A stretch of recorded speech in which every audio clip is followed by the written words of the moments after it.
Good morning, or depending on when you're watching this, good afternoon, good evening, or good night. My name's Ross, and as always told, out of Voice of Radio. So today, I want to talk to you about a new way to play the Pokemon trading card game, which I am genuinely excited about, and which I am definitely going to be playing. If you are a hardcore seasoned player who is only interested in trying to win regional championships, play at Worlds, etc., this might not be for you. If you like fast, sillier games, if you want to play with younger kids, etc., then this absolutely might be for you. And I'm telling you right now, ladies and gentlemen, me and my kids, we're going to play some Poké Catch. So what essentially is it? And well, it's a fun new way to play with your favourite Pokemon TCG cards by catching Pokemon. Give a Pokemon enough energy to use its strongest move in order to catch it. The first player to catch 3 Pokemon of different types wins. Nice and simple. So essentially what you end up doing is you have yourself 3 decks. A shared Pokemon deck, although you can play it with your own Pokemon decks if you prefer, so you could have 4 decks. And then each player has an energy deck. And you need to make sure there's a bunch of different types of Pokemon and a bunch of different types of energy. And then you go. So the Pokemon deck kind of goes in the middle, and you essentially deal out 4 Pokemon, hopefully of different types. And I've stolen this from the rulebook, but this is essentially what it's going to end up looking like. Then each player has an energy deck, and each player draws 2 energy from the energy deck. So there is a bit of strategy here in terms of how well you can make your energy deck meet the Pokemon.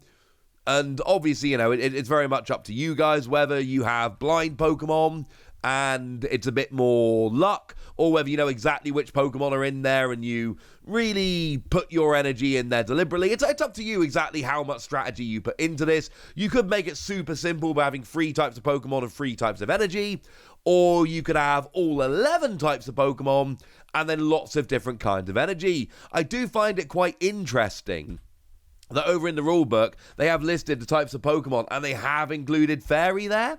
We all know, of course, that Fairy Pokemon do not currently exist in the Pokemon TCG.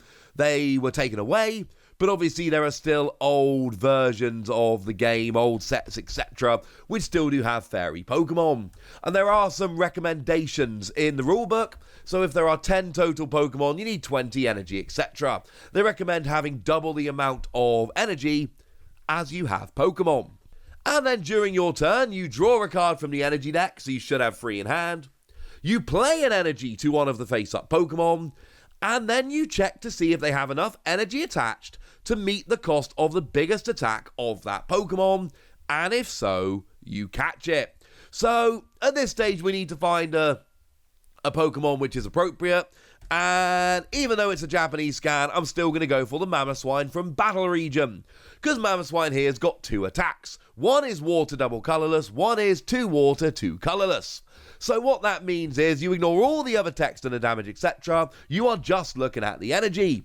So if we have a look at that lovely Mamoswine, you need 2 water and 2 colourless energy. Remember, colourless is any energy.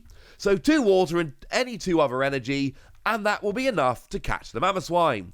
If you attach that much energy, you catch the Mamoswine. Now, I have double-checked this. It does say, note that energy is not shared between players, so in order to catch a Pokemon, a player must attach the required energy cards from their own hand. What that means is I need to attach 4 energy to Mamoswine in order to catch it.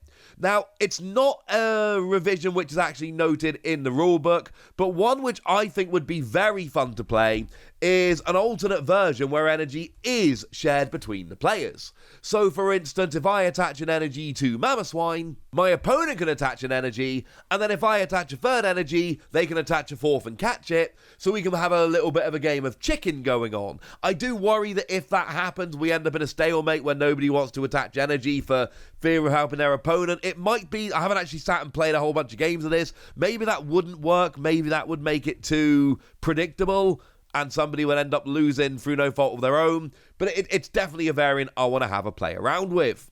But that's essentially how the game works. You have 4 Pokemon sitting in the middle, you have 2 energy in hand, you draw a 3rd one at the start of your turn, you play one, you draw, you play, etc.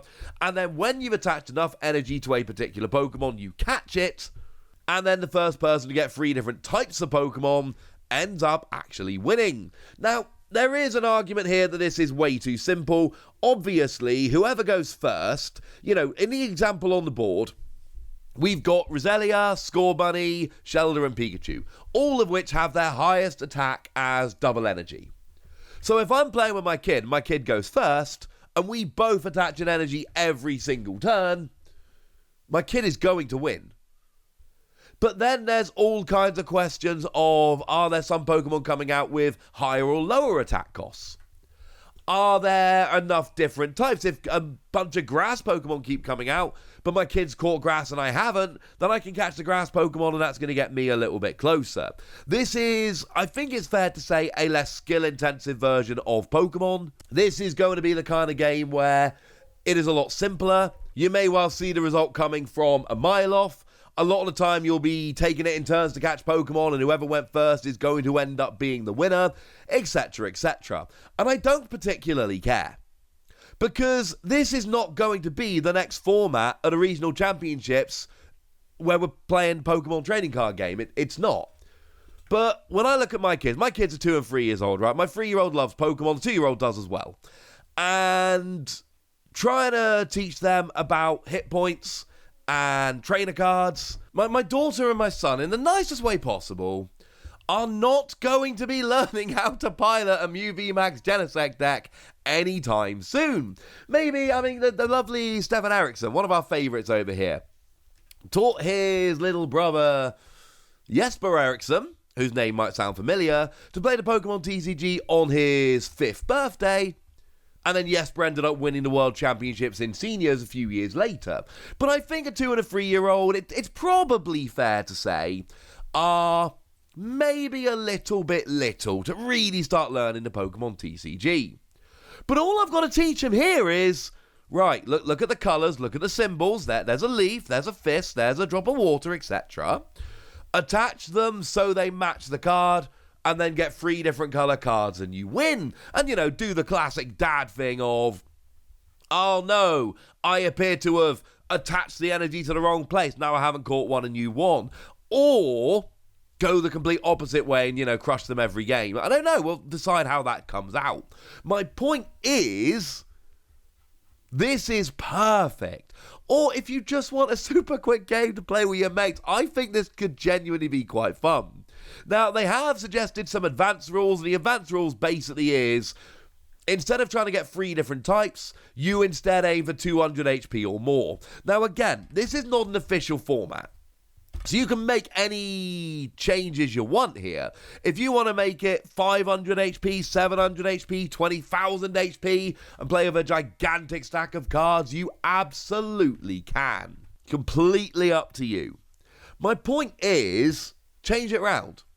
Like I say, I like the idea of being able to share the energy between players and see how that changes things up. For me, what I really love here is I can do this in a way that's going to make my kids really happy. My daughter is a huge fan, for some reason, of Primarina.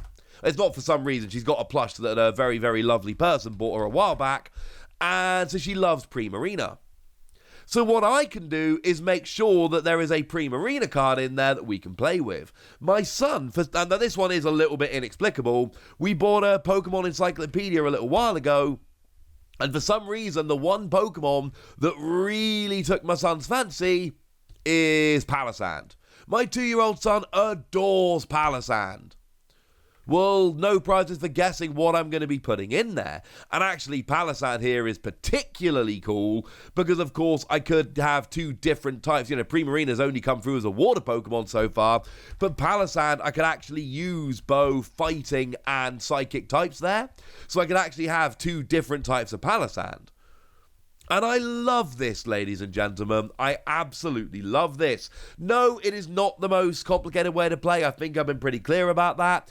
And I'm sure for some people it's going to be a bit simple and boring. But for me and my kids, we are going to play this at the weekend when we got a bit more time, when my daughter's not at school. And I feel very confident we're going to love it. And I'm going to be stacking the deck full of our favourite Pokemon. I'm just going to be taking Pokemon that they recognise. And then my kids, they recognise a lot of different Pokemon. But ones they're particularly fond of. and I'm going to make that into a deck. Hey, got a bunch of bulk commons lying around you don't know what to do with? This, ladies and gentlemen, this. I found out about this, and I am legitimately excited, and I cannot wait to try it out. That's what I think. I want to know what you think. Are you into this? Are you going to play it? Are you going to play it with your mates? Are you going to play it with kids? Or are you going to just ignore it and pretend it doesn't exist? Let me know in the comment section, would you? Go nuts! Be nice! And then make sure you like this video, subscribe to this channel, follow me on Twitter at TheWasi, and Twitch for some live action at twitch.tv/PTCG Radio. If you want to support the channel, get some bonus podcasts and all that good stuff, head on over to patreon.com/PTCG Radio, where you can do exactly that. But by far the most important thing as always, look after yourselves till next time, would ya? Thank you very much for watching. My name's Ross, and you've been watching PTCG Radio.